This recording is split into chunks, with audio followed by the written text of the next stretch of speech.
estamos en comunicación con Gustavo Grobocopatel. Gustavo Grobocopatel no es solo un productor agropecuario líder en la Argentina, además de ser cantor y tener una voz exquisita, sino que además es un innovador con todo lo que significa en materia de tecnología. Él es uno de los responsables que haya cambiado la manera de producir el campo, que tiene el campo en la Argentina. Gustavo, buenos días. Desde Corresponsales en Línea, Silvia Naista te saluda.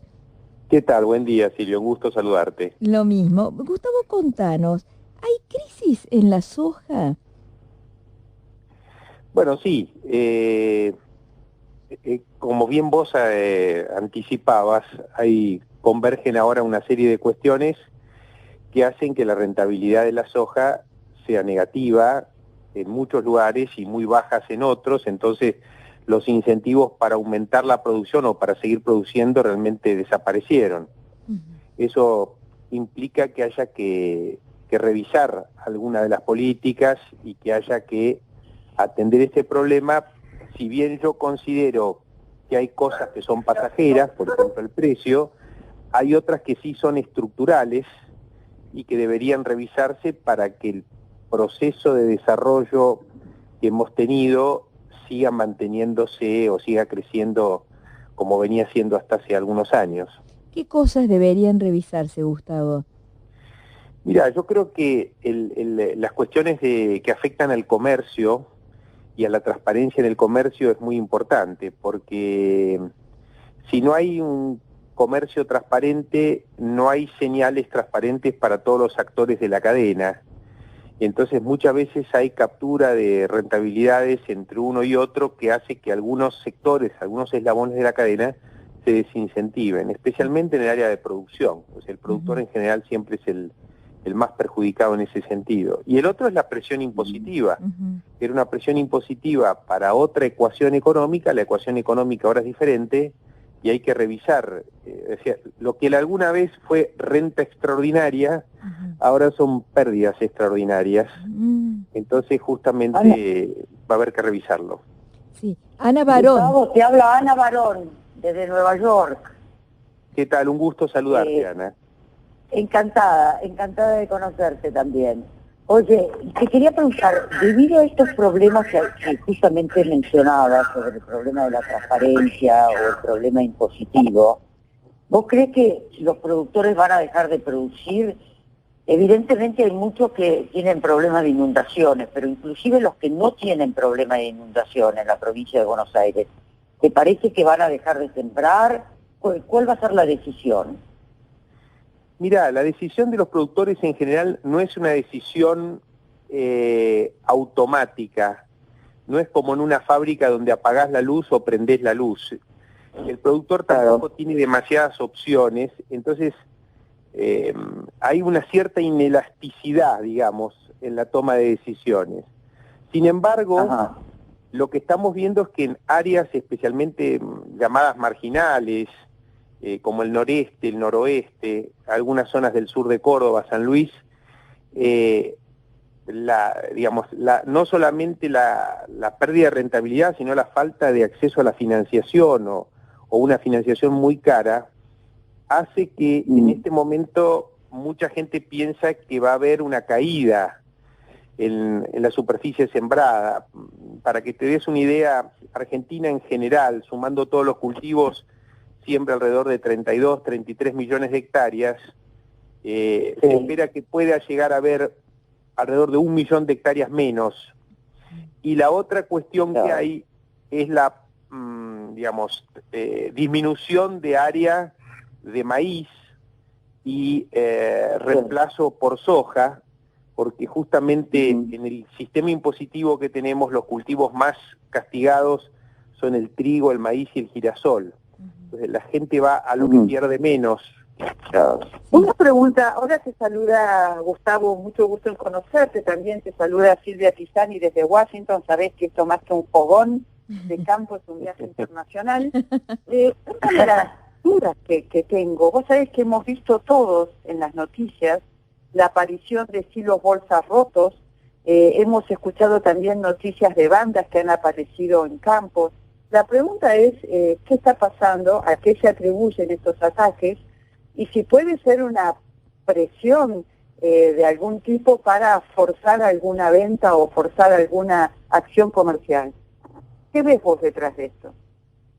Mira, yo lo que creo, no creo en organizaciones estructuradas para generar determinados resultados. Lo que creo yo es que puede ser que haya algún tipo de reacciones muy locales o particulares que estén vinculadas con la política o a veces con intereses comerciales.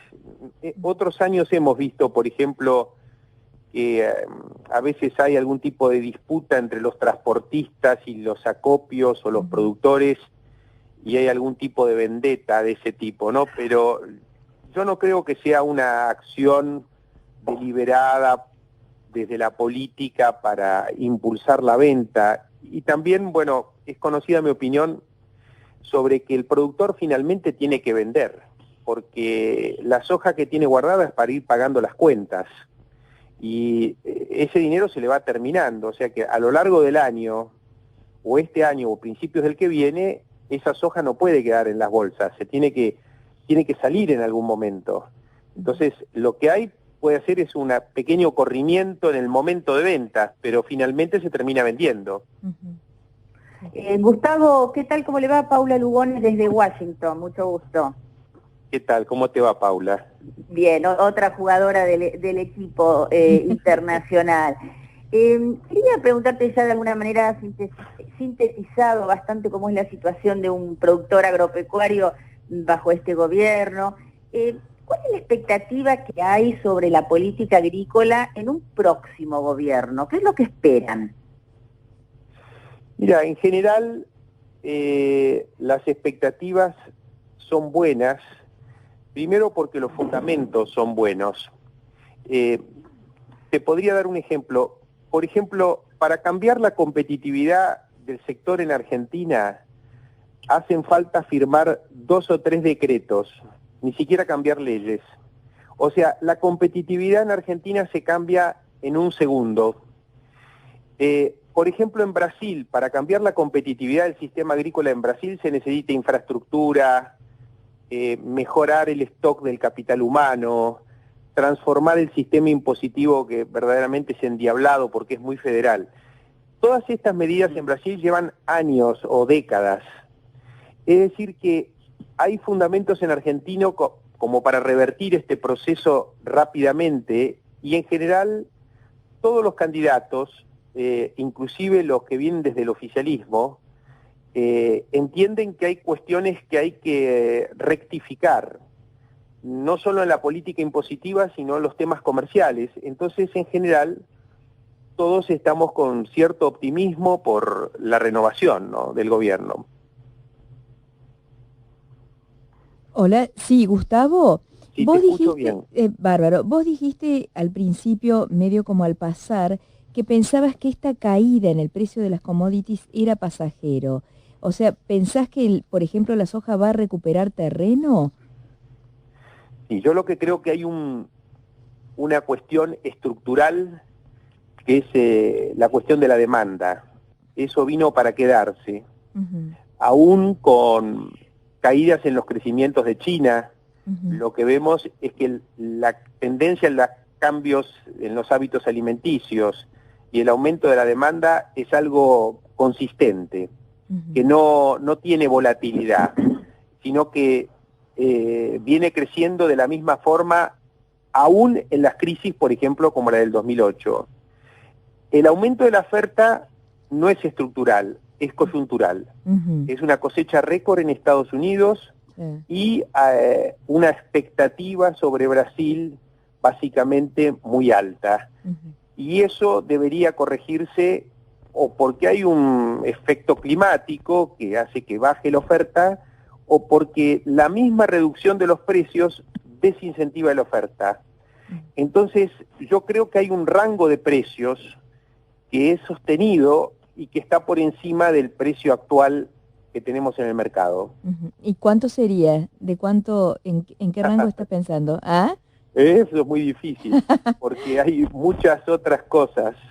Por ejemplo, si me definís el precio del petróleo que vamos a tener en el futuro, Claro, si me definís la relación de tipo de cambio entre el dólar y el euro, claro, y si me definís también algunas otras cuestiones internas en Brasil, qué va a seguro. ser el tipo de cambio en Brasil y demás, bueno, uno podría decirlo, pero $350 por tonelada que vale la soja hoy, es un precio que desincentiva el aumento de la oferta. Entonces, en algún momento ese precio debería subir. Claro. Sí, Silvia Pisani. ¿Cómo Silvia. está, Silvia? Ah, Silvia, Ana, perdón, Ana Barón. Ana Barón quería hacerte pregunta. Sí. Yo lo que te quería preguntar es, justamente hablando de las condiciones internacionales, es ¿qué te parece, cuál puede ser el impacto de la desaceleración de la economía china, sobre todo sobre la economía argentina? Y también, si debido a este fenómeno, esto podría reforzar el camino hacia a la recesión en la Argentina.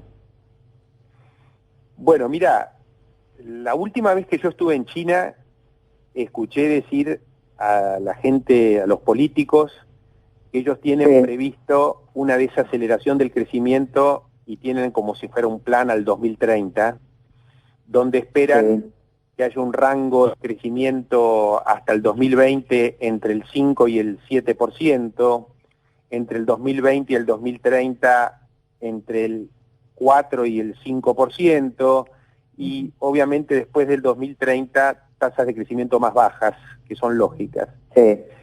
Con esas tasas de crecimiento, la migración que existe en forma persistente, los cambios en las dietas y en los hábitos alimenticios, lo que pensamos es que la demanda de alimentos se va a sostener independientemente si es un 1% más o un 1% menos el crecimiento. Es decir, yo creo que los soft commodities, es decir, todos los alimentos, los granos, tienen una estructuralidad mucho más consistente y más fuerte que los hard commodities. Quizá la baja en el crecimiento haga disminuir la construcción o disminuir el consumo de algún bien durable, pero no va a impactar tanto sobre la alimentación. Así que, bueno, realmente una buena noticia, Gustavo. Para finalizar, vos junto con Paula Marra, tu mujer, ustedes estuvieron en Finlandia y escribieron un artículo muy interesante que se leyó en Clarín días pasados. Nos gustaría una reflexión final tuya acerca de qué viste allí, sobre todo en función de la educación. Bueno, todas estas historias que acabamos de contar sobre los fundamentos positivos que hay en este sector, y uno lo podría ampliar a otros sectores de la economía, no necesariamente se van a transformar en una sociedad mejor, inclusiva, con mayor bienestar, si no hay un sistema educativo que permita igualar oportunidades e incluir a la gente. Es decir, que la educación en un mundo que cambia, en industrias que van cambiando, en formas de trabajo que van a ser diferentes, si no hay una educación de este tiempo, una educación moderna, una educación que permite integrar a la gente al mundo, que permita conocer culturas o gestionar culturas, que permita comunicar, que crear liderazgos, mejorar el trabajo en equipo, etcétera, etcétera, todos estos fundamentos positivos no se van a transformar en éxito para la sociedad. La vía finlandesa, que es una forma de encarar el tema educativo, desde mi punto de vista, es una forma que se adapta muy bien para la formación de talentos del siglo XXI. Y es un buen caso de éxito que deberíamos tomar muchos de esos ejemplos en el sistema educativo que tenemos hoy y volver a ponerlo en la vanguardia del mundo. Creo que eso es posible y es posible hacerlo en un corto plazo. Bueno, muchísimas gracias, Gustavo Grobocopatel. Seguramente vamos a estar llamándote a lo largo de este programa Corresponsales en Línea. Hasta pronto. Hasta pronto, y me siento apabullado de tanta gente en tantos lados. Y además todas mujeres, esto está bueno. Esa es la idea. Cariños, adiós. Hasta luego.